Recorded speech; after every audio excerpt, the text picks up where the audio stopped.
in rustic cabins. Eastern red cedar can be used with great effect to make a nice outdoor type living area. They can be used for bedposts and poles for staircases, and it really adds to the character of your landscape, making it more rural and rustic. Eastern red cedar is a plant that's commonly found in the eastern part of the United States. They like to grow anywhere in the eastern United States, including the middle of fields to the sides of the ditches to right in the middle of the forest. Typically, in the middle of the field, the tree tends to keep its lower branches, but as you venture further into the woods with less light, they usually start to lose some of their lower branches. As the tree gets older, it can become a really nice looking plant, and it can become a majestic large tree as well. The larger the tree, the more lumber you can get out of it. The eastern red cedar is a great choice for most landscapes. If you need any, we most certainly have a lot of them available for you to pick up. Yeah, yeah, that's cedar. That's out of the stump, down at the stump part. That's real pretty. That's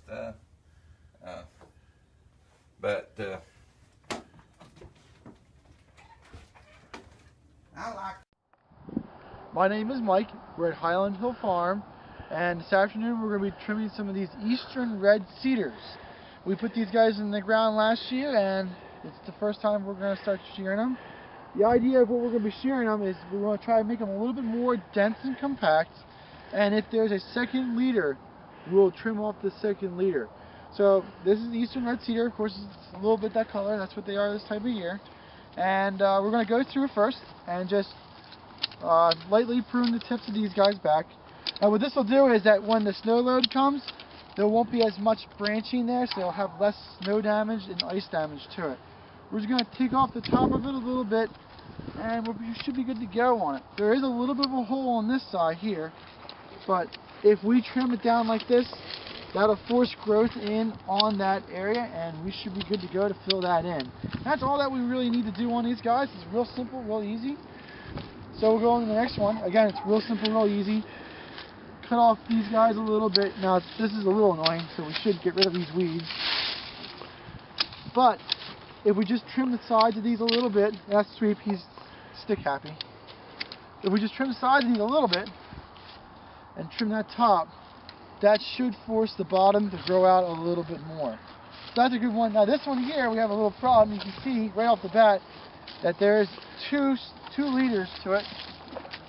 So we'll take our handy dandy cutters and we'll go down pretty hard. It depends on what you think of it, but I usually cut about there, and that will take care of that leader. Eventually this one will become the main without a problem, no problem whatsoever.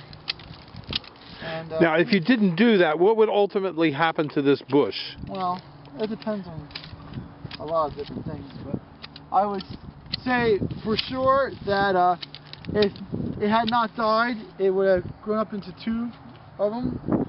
And eastern red cedar is such a hardy tree that it probably would survive with a double leader on that, but we always like having single leaders, mostly because when the snow hits, we want to make sure it's strong and structurally secure. It's not going to break or bend over.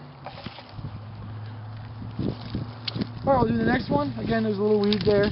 I don't really like them too much, but it's okay. We're going to tip this one real lightly, and we're going to come down on the sides, and we should be good to go now.